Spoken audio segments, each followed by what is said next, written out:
What's up, Hobby Maniacs? MBG here today with a look at the new Imperial Knight Codex.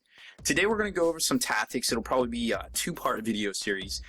Basic review and tactics for the Imperial Knights themselves. I did the same sort of thing when the Knight Codex came out originally last year around March, and I wanted to do it again for you guys too because a lot has changed in a year and a half. I mean, there's been a new edition. They actually function a little bit different with their movement, and now we have, of course, the new book.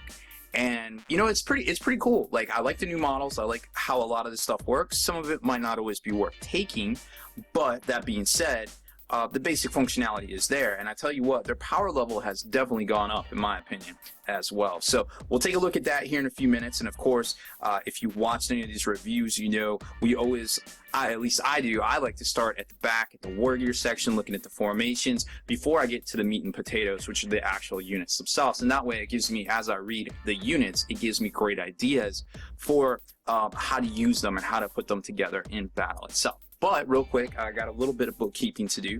You've probably heard me talking about Patreon in the past on here, where, you know, if you like to support the things we do, the video features, the tutorials, the tactics videos, you know, even the unboxings and stuff, I guess technically count, although I don't quite put as much time into them as, because usually it's just on the fly, get it done quick, right? That I should. But, you know, some of these features like this tactics, the tactics videos, and other things like the tutorials and things, I like to put a little bit more time into. Now, we just got a new supporter, so of course you get a shout out on here. Jack, thank you so much. I couldn't do it without you. I really appreciate the support out there, guys.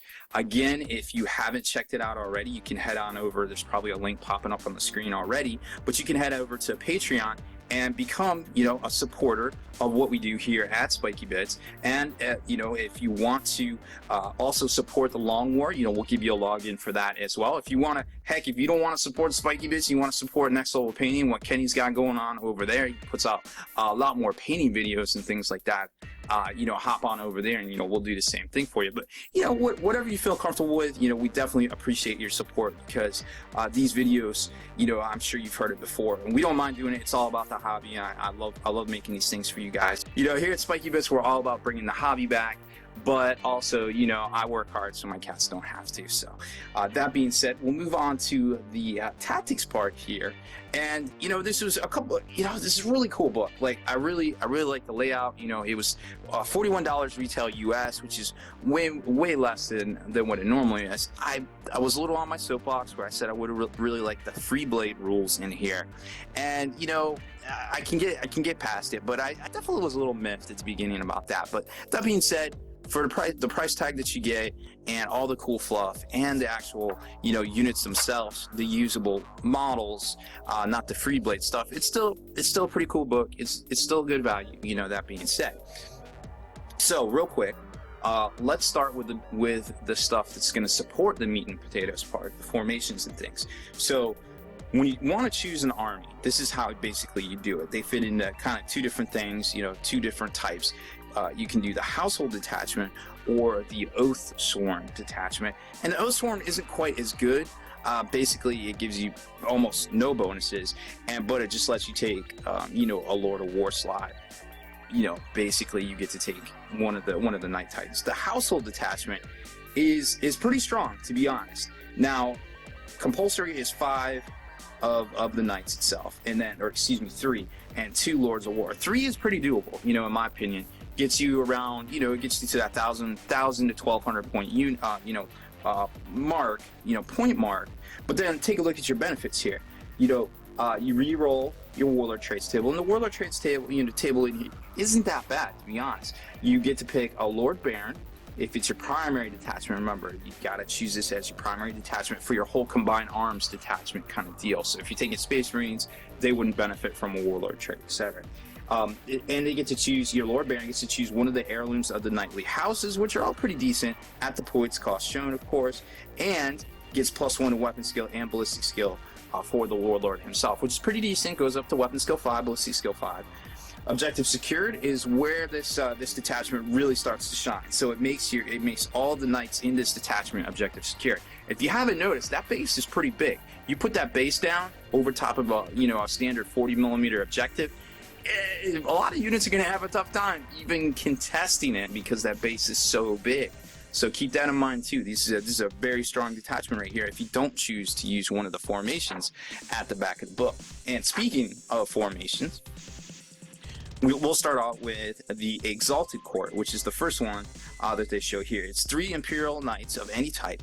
The Council of Lords, you get to select from all models in this formation, get to select from the heirlooms of the knightly houses in the back.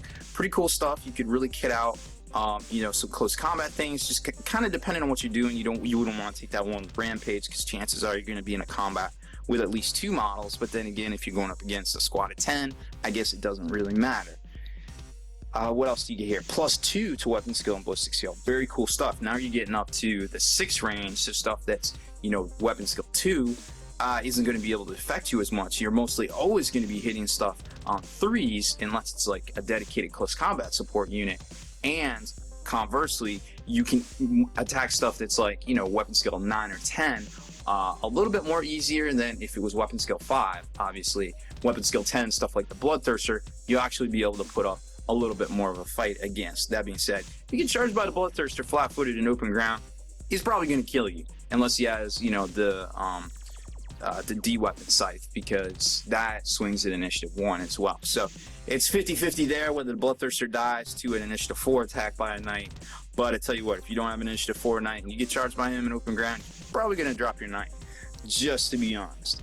And then the Knight Commander, if your formation is your primary detachment, you can re-roll the result when rolling on the Warlord traits table. That's pretty standard for a lot of these formations, as we'll see here in a second. The Baronial Court, my personal favorite, to be honest. 3 to 5 knights. It's going to give you the Ionic Shield Wall special rule, where as long as an Imperial Knight from the formation is within 6 of another one, you get +1 to your invulnerable saving throw as long as it's on the front arc. Pretty cool stuff. That's actually, as long as it's a front arc, you can kind of protect that a little bit. You can even do like the circle the wagons thing, where you put them in like a little triangle to try to protect, because they're at the very least going to give hull down to the other one if you do them in like a little triangle formation. Just saying. So if this attachment is your primary detachment, you can re-roll on the Warlord traits table. Like I said, pretty standard fare there.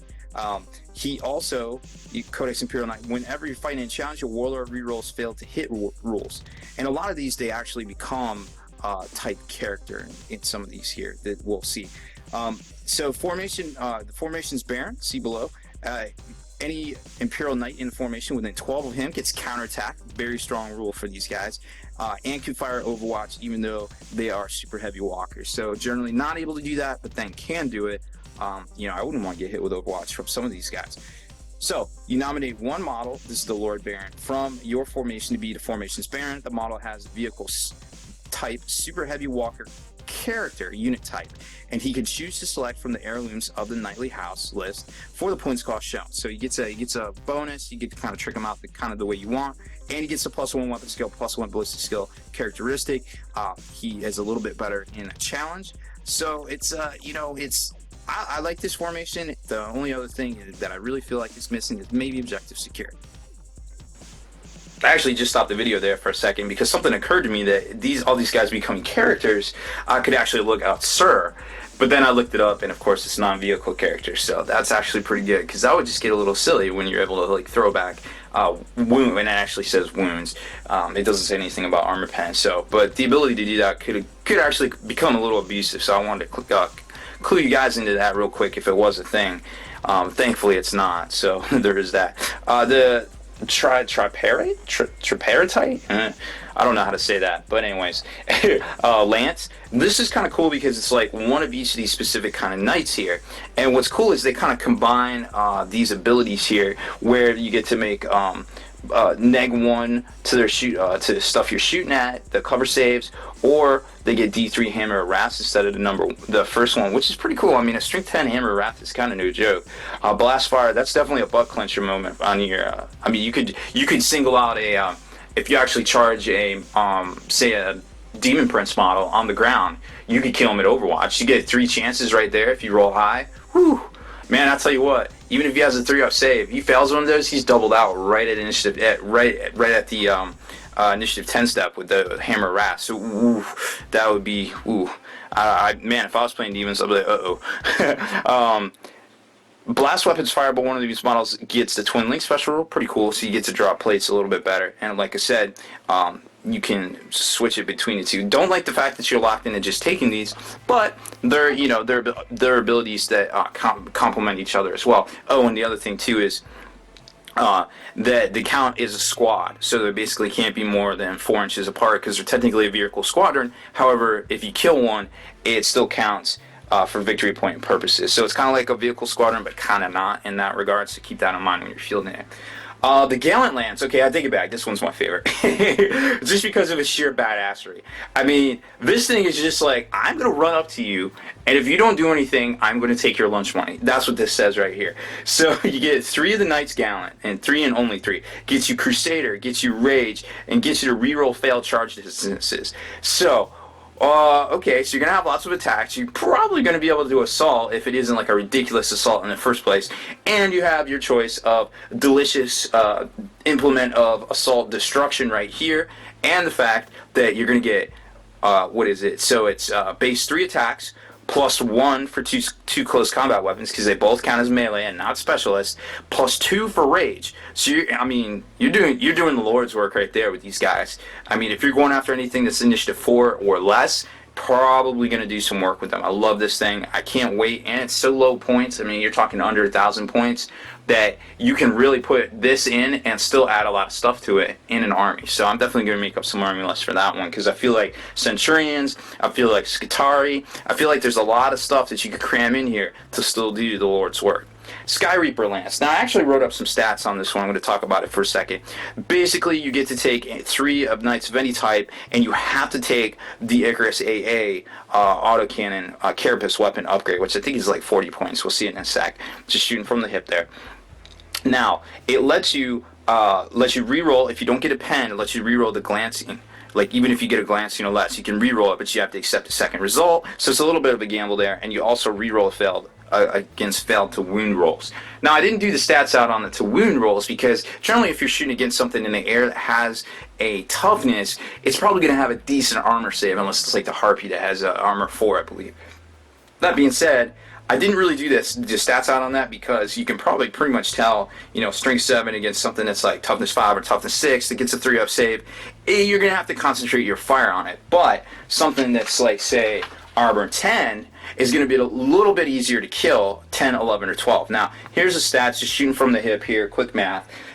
If you're hitting on 3s, generally you're going to be, and with the rerolls, because it's twin length and it is Skyfire, if you're hitting on 3s normally, you're going to be getting 5 hits against if you shoot with all 3 of the guns against anything in the air. It is interceptors, so you can intercept stuff, and they each have the choice of interceptor as well. So if you're getting 5 hits with combined, you could theoretically intercept with each one and get around, if you're a gambling man, and get around 2 each.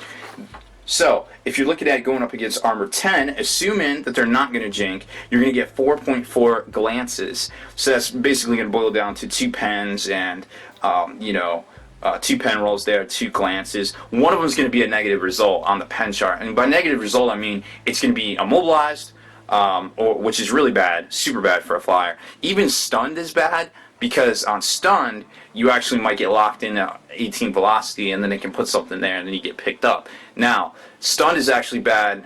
Or is it stunned or immobilized? No, immobilized, yeah. So either way, stunned or immobilized, I kind of treat them as almost destroyed because a smart opponent can basically pick you up off the board there. So against armor 11, you're looking at, and this is assuming they don't have an armor save, so or a glancing, or a jinx save. So if you're looking at 4 glances and 2 of them being pens, you're probably looking at 1 glance, 1 pen if they have a 4-up jink. Kind of follow me there?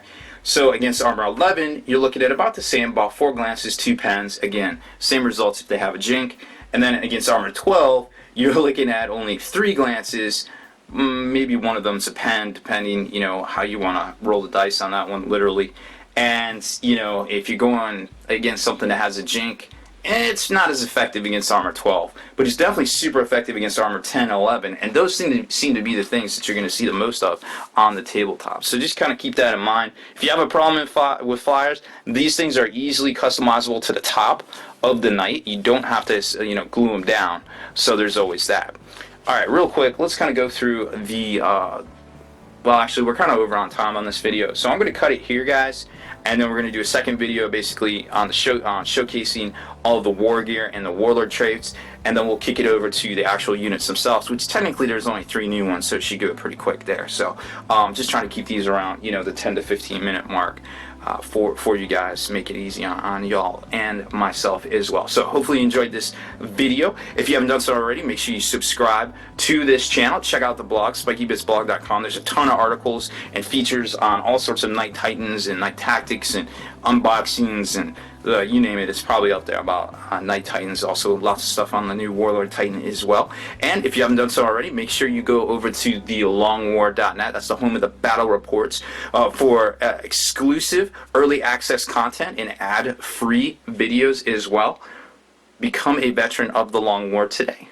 Yo, Hobby Maniacs, thanks for checking out my channel. Don't forget, there's tons of other tutorials, unboxings, and tips and tactics videos on here as well. And make sure you visit my best friend Kenny B's fresh hobby channel over on Next Level Painting.